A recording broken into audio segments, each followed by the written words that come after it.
Hello, in this video we are looking at the fourth sector in our five-sector economy.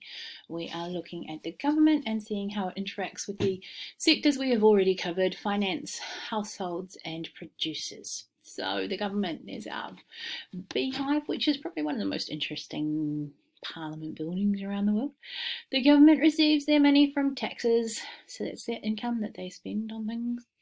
They support businesses and community by providing a legal framework for how we trade and interact in the economy.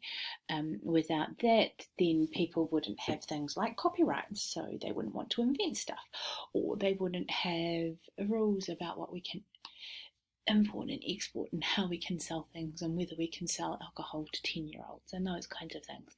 That's part of our legal framework. And the other thing the government provides is free or low cost merit goods. So that is things that they think we should consume, like school. They make education free, or as free as it can be, for high school and primary school age children, and for 3 and 4 year olds as well. They do this by subsidising the producers to produce the education, and subsidising schools and childcare centres and universities. And they also subsidise GP visits and hospitals and all of those things that we use when we need to access healthcare. Then we've got police, and there's the list is endless, the things that can come from the government. So they provide a lot of things. They do it with our taxes, and sometimes they have to borrow money, but that's what we're doing. Now, how do the government interact with households? Government receives our income tax. We do a job, we pay a percentage of our pay to the government, which they then use to pay for all of the things that we need. The government helps households by providing transfer payments. So if you are in a difficult position, you've lost your job, you can get an unemployment benefit. If you're over 65, you can get the superannuation. If you are in a family that has a low income and isn't quite making ends meet, then you might qualify for a working for families payment. If you are a single mum with some young children, then you could probably get the single parents allowance, or I'm not quite sure what it's called, but there is an allowance for that as well that can help you. All right, how does the government help producers? They receive indirect tax from producers. Now, an indirect tax is a tax that is taken by someone other than the government and passed on to them. So we're talking about GST when we buy anything, taxes on petrol and alcohol and cigarettes. And companies pay tax to the government.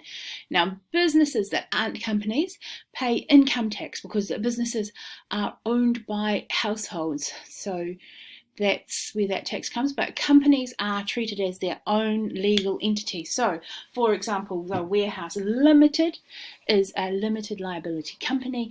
They must pay tax.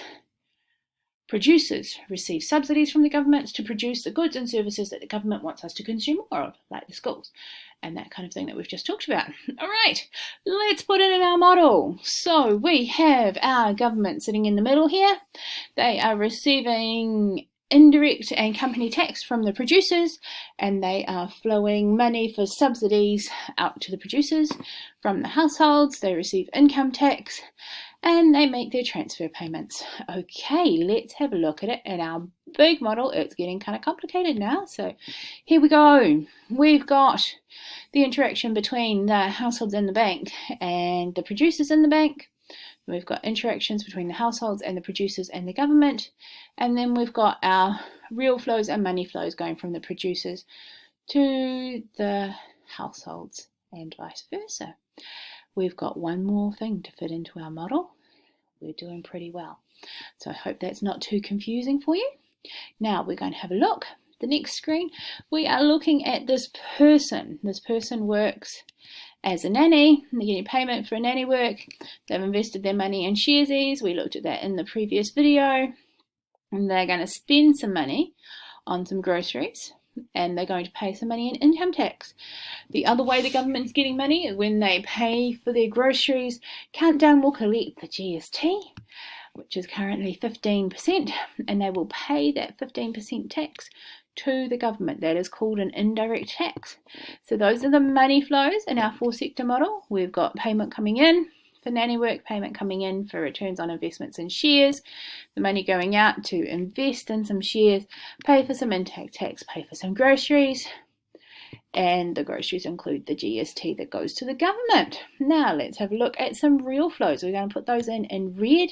There's only 2 real flows in this example. We've got the groceries coming from Countdown to our household, and we've got the labour in the form of childcare for the nanny service. And that's our 4-sector flow. Thank you for listening.